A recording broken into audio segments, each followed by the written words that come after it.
ఇది గత సంవత్సరం కాంగ్రెస్ పార్టీ కామారెడ్డిలో బీసీ డిక్లరేషన్ ద్వారా ఇచ్చినటువంటి హామీల గురించి మరి వారు అడగడం జరిగింది. అయితే గత సంవత్సరం కాంగ్రెస్ పార్టీ ఈ రాష్ట్ర ప్రజలకు అమలు కాని హామీలు,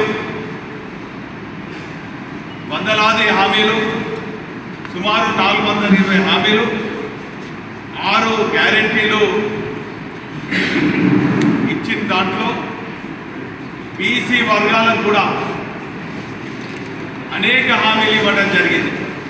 అందులో ప్రధానంగా బీసీలకు కాంగ్రెస్ ప్రభుత్వం వస్తే 1,00,000 కోట్ల బడ్జెట్ అన్నారు.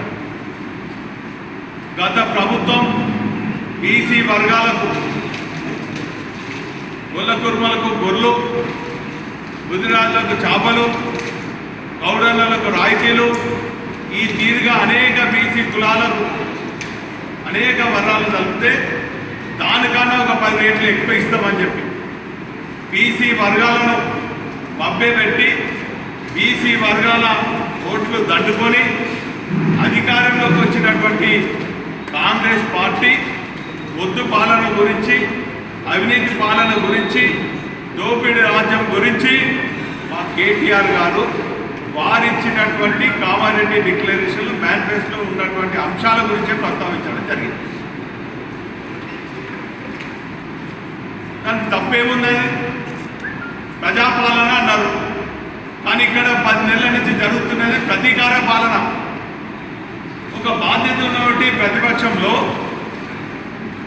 ప్రతిపక్ష పార్టీగా, ప్రతిపక్ష నాయకులుగా ప్రజలు మా దృష్టికి తీసుకొచ్చిన సమస్యలను స్థానిక శాసనసభ్యులు, మంత్రులు ప్రభుత్వం దృష్టికి తీసుకపోతే వారిపైన ప్రతీకార చర్య తీసుకుంది.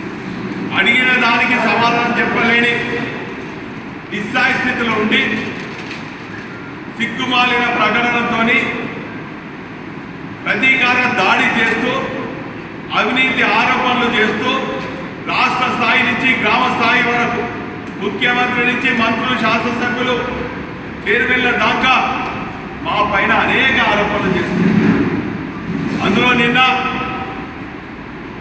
మా మిత్రుడనో సహచరులను ఇంకేమన్నా మా సోదరులు రాజేందర్ గారు ప్రతిసారి అడిగిన దానికి సమాధానం చెప్పడు, సమాధానాలు ఉంటాయి, దాడి చేస్తాం. అడిగింది మరి నిజంగా మీరు 1,00,000 కోట్లు పెట్టిండ్రా, పెట్టలేదా? పెడితే ఎన్ని కోట్లు పెట్టిండ్రు? 7,000 కోట్లు ఎందుకు పెట్టిండ్రు? ప్రతి సంవత్సరం 20,000 కోట్లు అన్నారు. బీసీ కులగణనను ఏ విధంగా చేస్తున్నారు?